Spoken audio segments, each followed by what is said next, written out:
देखो इस तरह की जनाब के सामने है जिमीदार है विजिट भी करिए।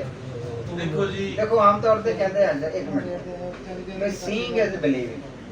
ठीक है ना। ਹੁਣ ਦੇਖੋ ਅਸੀਂ ਤੁਹਾਨੂੰ ਮਿਲੇ ਆ ਅਸੀਂ ਤੁਹਾਡੇ ਨਾਲ ਮਤਲਬ ਗੁਫ਼ਤਗੂ ਕੀਤੀ ਆ ਤੁਸੀਂ ਸਾਡੇ ਨਾਲ ਮਾਸ਼ਾਅੱਲਾ ਬੜੀ ਅੱਛੀ ਇਨਫੋਰਮੇਸ਼ਨ ਸ਼ੇਅਰ ਕੀਤੀ ਆ। ਅਸੀਂ ਚੀਫ ਸੈਕਟਰੀ ਲੈਵਲ ਦੇ ਫੋਰਮ ਤੇ ਵੀ ਬੈਠ ਜਾਾਂਗੇ। ਅਸੀਂ ਇਹ ਦੱਸਦੇ ਸਕਦੇ ਹਾਂ ਜਨਾਬ ਸਾਡੀ ਹਾਜੀ ਸਾਹਿਬ ਨਾਲ ਗੱਲਬਾਤ ਹੋਈ ਹੈ ਇਸ ਮੌਜੂ ਤੇ ਔਰ ਇਹਦਾ ਦਾ ਅੱਛਾ ਅਗਰ ਅਸੀਂ ਉੱਤੇ ਸੁਣੀ ਸੁਣਾਈ ਕੁਝ ਬਜਾ ਕੇ ਚੱਲ ਜਾਂਦੇ ਅਸੀਂ ਨਾ ਕੋਈ ਫਾਰ ਯੂ ਕਾਈਂਡ ਆਫ ਅਸੀਂ ਕੋਈ ਇਨਫੋਰਮੇਸ਼ਨ ਕੱਲ ਸ਼ਾਮ ਤੋਂ ਲੱਗ ਕੇ ਨਾ ਹੁਣ ਤੱਕ ਮੁਖਤਲਿਫ ਡੀਲਾਂ ਇਹ ਨਹੀਂ ਇੱਥੋਂ ਪਾਕਪਤ ਤੋਂ ਸਾਈਵਾਲ ਤੋਂ चीचा वतनी दीपालपुर ਅਸੀਂ सारी इन्फॉर्मेशन समरी में हम दसेगा एक इन्फॉर्मेशन लिखी है कि जनाब ये 2 साल पहले ये प्रैक्टिस हुई थी और जनाब वाली गल भी जिवें उन्हां नूं कोई नुकसान होने तो महसूस होया क्योंकि देखो ना तुसी माशाअल्लाह के मैं अपने तजर्बे नाल दस सकदा साडी जेड़ा आड़ती आ ਉਹ ਹੁਣ ਮੱਛੀਆਂ ਟਾਵੇ ਖਾਣ ਨੂੰ ਨਹੀਂ ਲੱਗਦਾ ਉਹਦਾ ਤਜਰਬਾ ਉਹਨੇ ਕਹਣਾ ਭਾਈ ਮੈਂ ਨਹੀਂ ਲੱਗਦਾ ਹੁਣ ਬ੍ਰਾਇਲਰ ਤੇ ਸਾਨੂੰ ਕੋਈ ਬ੍ਰਾਇਲਰ ਪਕਾ ਕੇ ਖਿਲਾ ਦੇ ਤੇ ਕਹੋ ਇਹ ਦੇਸੀ ਆ ਅਸੀਂ ਮੰਨਦੇ ਇਦਾਂ ਹੀ ਤੋਂ ਤਜਰਬਾ ਉਹ ਉਹਨਾਂ ਦੀ ਜਿਹੜੀ ਕਲੈਕਟਿਵ ਹਿੱਸਾ ਇਨਫੋਰਮੇਸ਼ਨ ਹੈ ਇਹ ਵੀ ਨਹੀਂ ਮੈਂ ਕਹਿੰਦਾ 100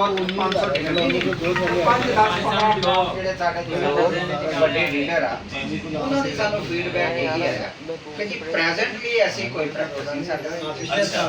ਹੁਣ ਅਸੀਂ ਦੂਸਰਾ ਪਰਫਾਰਮਰ ਭੇਜਿਆ ਆਪਣੇ ਫੀਲਡ ਵਾਲਿਆਂ ਨੂੰ ਕਿ ਫਾਰਮਰ ਕੋਲ ਲੋਕ ਜੋ ਪਿਛਲੇ ਡੀਲਰ ਦੇ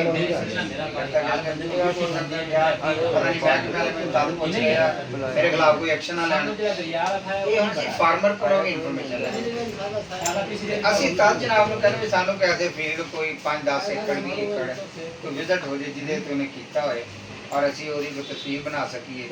ਅਸੀਂ ਗਵਰਨਮੈਂਟ ਨੂੰ ਵੀ ਕਹਿ ਸਕੀਏ ਕਿ ਯਾਰ ਇਹ ਵਾਕਿਅਤਨ ਮੈਂ ਤੁਹਾਨੂੰ ਦੇ ਬਾਰੇ ਜਿਹੜਾ ਨਾ ਜੀ ਫੀਲਡ ਦੇ ਹਵਾਲੇ ਨਾਲ ਸਭ ਤੋਂ ਬਿਹਤਰੀਨ ਪੈਸਟੀਸਾਈਡ ਦੇ ਜਿਹੜੇ ਆਸ਼ਿਕ ਸਾਹਿਬ ਇਹ ਦੱਸ ਸਕਦੇ ਕਿ ਸਾਡੇ ਕੋਲ ਫਲਾ ਬੰਦਾ ਲਿਜਾਣਾ ਚਾਹ ਰਿਹਾ ਇਹ ਬੰਦਾ ਦੱਸਣਾ ਚਾਹ ਰਿਹਾ 10 ਡੀਲਰ ਨੇ ਜਿਹੜੇ ਮਤਲਬ ਕਾਬਲੇ ਤੁਹਾਡੇ ਇਤਮਾਦ ਨੇ ਸਾਰੇ ਉਹਨਾਂ ਨਾਲ ਤੁਸੀਂ ਮੈਂ ਬੜੀ ਟੈਕਨੀਕਲ ਗੱਲ ਕੀਤੀ ਕਿ ਮੈਂ ਹੈਗਾ ਫਰਜ਼ ਕਰੋ ਮੇਰੇ ਕੋਲ ਜਿੰਸ ਆ ਰਹੀ ਹੈ ਜਾਂ ਮੈਂ ਖਰੀਦ ਰਿਹਾ ਮੈਂ ਤੁਹਾਨੂੰ ਫਸਲ ਦੇ ਕੇ ਅਲਹਮਦੁਲਿਲਾ ਮੈਨੂੰ 3 ਸਾਲ ਚ ਤਜਰਬਾ ਹੋ ਗਿਆ ਕਿ ਇਹਦੇ ਵਿੱਚ ਬੜੇ ਹੋਈ ਹੈ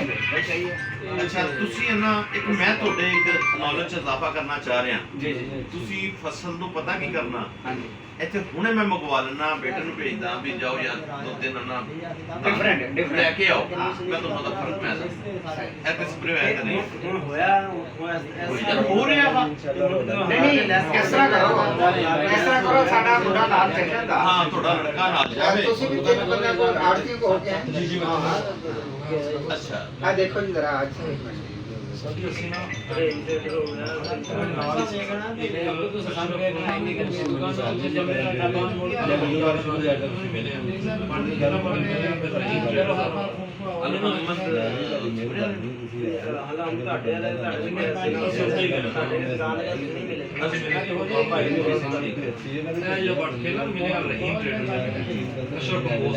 अच्छा आज साहब ਜਿਹੜੀ ਤੁਸੀਂ ਮਾਲੂਮਾਤ ਦਿੱਤੀ ਹੈ ਨਾ ਲੀਡਰ ਪੈਸੇ ਇਹ ਯਕੀਨ ਕਰੋ ਜਦੋਂ ਅਸੀਂ ਫੀਲਡ ਦੇ ਦੇ ਵੀ ਯਾਰ ਅੱਜ ਕੱਲ੍ਹ ਕਿਹੜਾ ਹਮਲਾ ਹੋਇਆ ਕਿਹੜੀ ਬਿਮਾਰੀ ਦਾ ਅਸੀਂ ਡੀਲਰਾਂ ਕੋਲ ਪੁੱਛੀਏ ਅੱਜ ਕੱਲ੍ਹ ਦਵਾਈ ਕਿਹੜੀ ਵੇਚ ਰਹੀ ਹੈ ਉਹ ਡੀਲਰ ਬਤਾਉਂਦੇ ਜੀ ਸਾਡੇ ਕੋਲ ਅੱਜ ਕੱਲ੍ਹ ਦਵਾਈ ਆ ਵੇਚ ਰਹੀ ਇਹਦਾ ਮਤਲਬ ਉਹ ਫੀਲਡ ਦੇ ਵਿੱਚ ਹਮਲਾ ਹੈ ਤੇ ਵੇਚ ਰਹੀ ਹੈ ਨਾ ਇਹ ਸੋਰਸ ਬਹੁਤ ਅੱਛਾ ਹੈ ਮੈਂ ਕਹਿੰਦਾ ਜੀ ਤੁਹਾਨੂੰ